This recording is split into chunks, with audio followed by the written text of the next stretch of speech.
People are less resilient.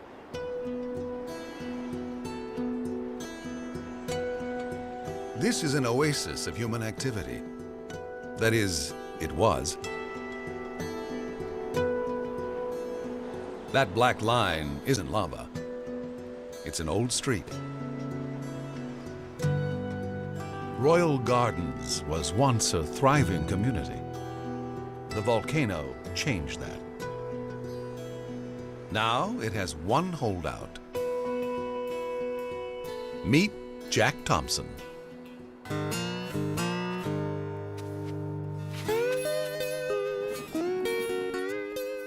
Well, when I first moved in, it was green all the way to the ocean. Coastline was lined with coconut palms. Most beautiful place I ever saw. The greenery has given way to a mile of lava stretching to the sea.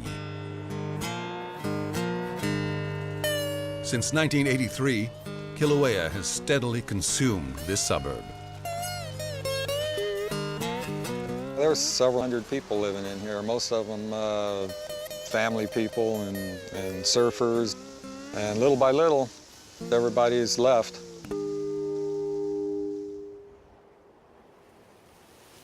It's like any neighborhood. You put up with whatever goes on in the neighborhood, whether it's drive-by shootings or lava, fire, you know, whatever. It's just like any other house in America and any other subdivision, except that I can watch the lava from here going into the ocean.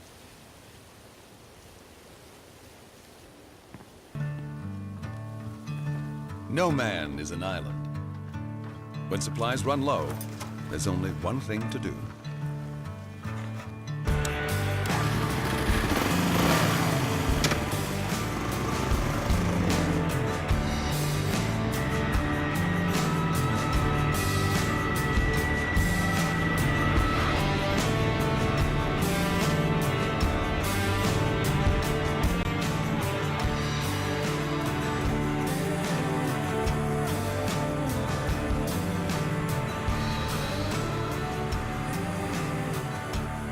Where the rubber meets the road, it's all good. But when the road runs out... Now the hard part.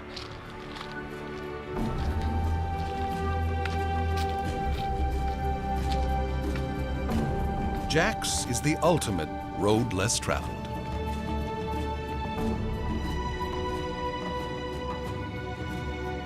His trek takes about 2 treacherous hours. When he reaches town, he can buy only as much as he can carry. But Jack's not about to move. I've never been afraid of anything up here. It's a paradise, what can I say? And if the lava comes, just step out of the way and let Madame Pelly have it.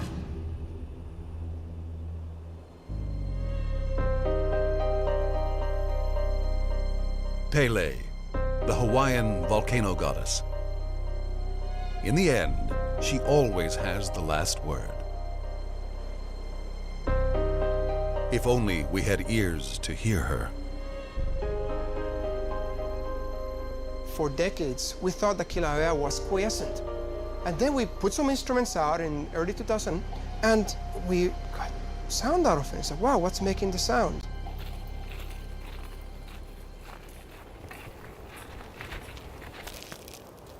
Geophysicist Milton Garces is trying to hear the song of the volcano. First, he has to capture its voice. He places microphones near Kilauea's active vents. Deep below looms a choir. To raise their voices takes an extraordinary instrument. This is one of the best microphones in the world.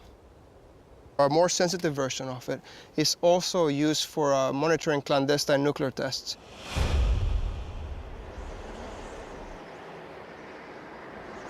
Like an underground bomb, volcanic activity produces pressure waves that can emanate through solid rock. They travel once every 2 seconds, so slowly they fall 100 times below the range of what's audible to humans. Infrasonic technology lets us hear.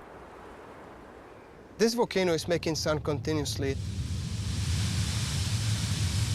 Well, every time there's a fissure eruption, littoral explosions, and gas piston events, all these different processes create sound. There's a continuous song, a very diverse song.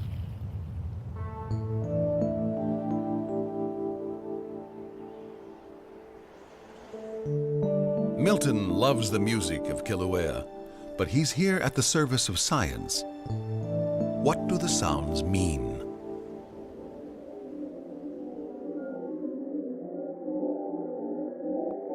Back in his audio lab, Milton gives new meaning to rock music.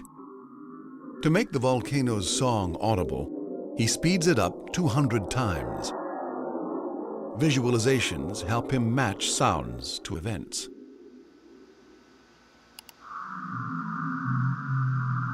So you hear that right there? That is the lava tube system. It's the gas inside the lava tube, the horizontal conduit, that's getting excited acoustically and it's just ringing. Powering the volcano Kilauea is an intricate matrix of underground systems. Milton is trying to distinguish them. Recently, he got a chance. 12 miles west of the volcano's vent Pu'u'o'o is the summit crater called Halemaumau. Calm for nearly a century, it signaled its reawakening in early 2008.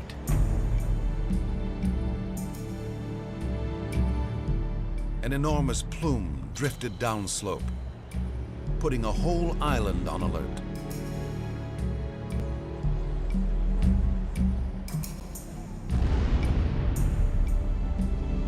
Then, a violent explosion tore a 100-foot hole.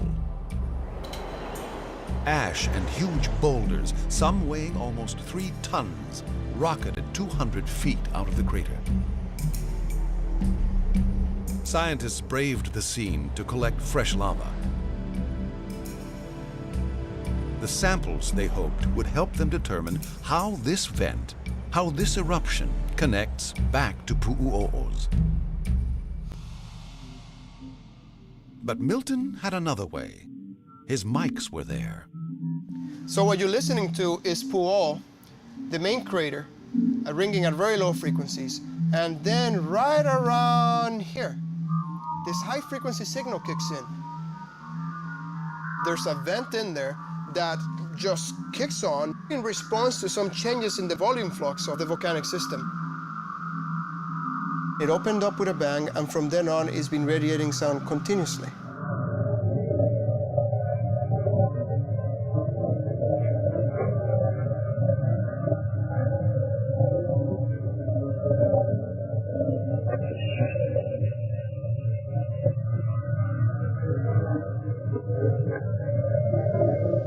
When we first heard the sound, it was like the excitement of a new beginning. Something has happened that hasn't happened in almost 100 years. The Halemaumau sound is beautiful in terms of its tonal structure, in terms of its harmonics. It's almost like a musical instrument. Halemaumau is just a natural-born singer. Milton calls her song Pele's Chant. Instead of a song that has a clear beginning and end, it's a continuous tale of change and transformation. It tells a story.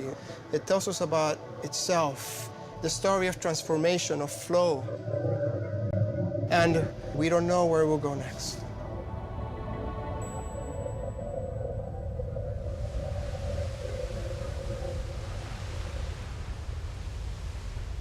That story, for Milton, rings loud and clear.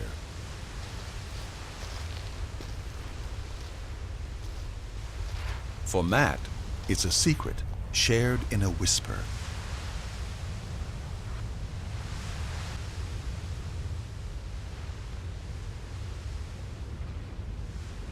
When it's quiet and all you hear is the sound of the ejecta falling on the cone.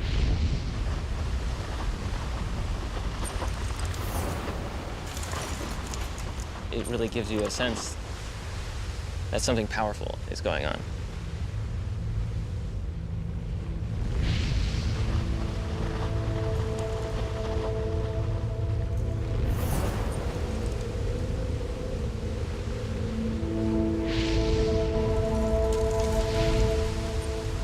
It does seem more alive at night.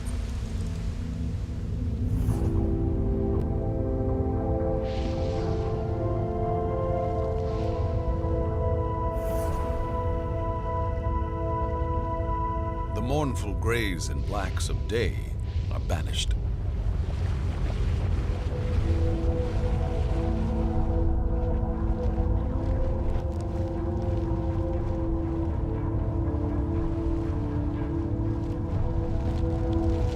Through twisting arteries, the volcano's lifeblood pulses.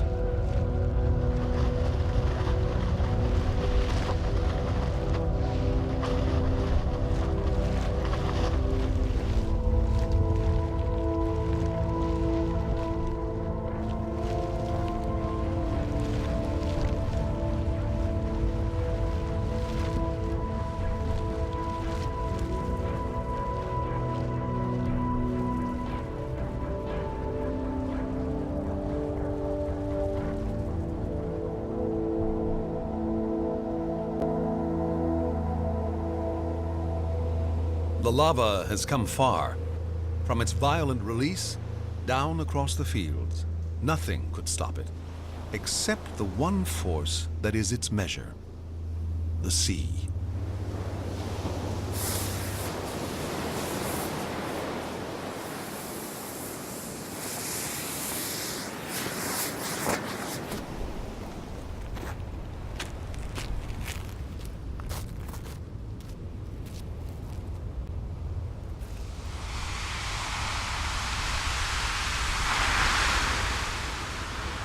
What we have here are explosions at the ocean entry building a littoral cone.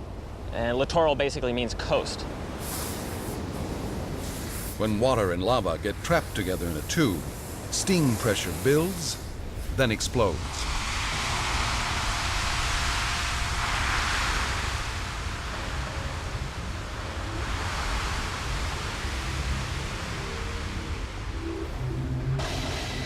Now, after 7 months, the tube from one of the new vents, Fissure D, has at last reached the sea.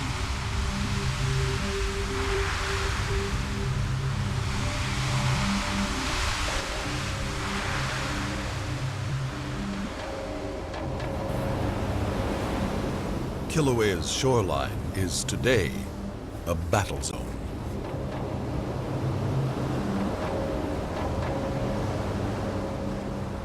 The explosions that we've been seeing over the last 2 weeks have been particularly violent. These are some of the largest explosions people who have worked here for a long time have ever seen. The lava has been well insulated on its journey here from the cone, so it's lost little heat. Now, 2,000-degree molten rock meets 80-degree water, a volatile mix.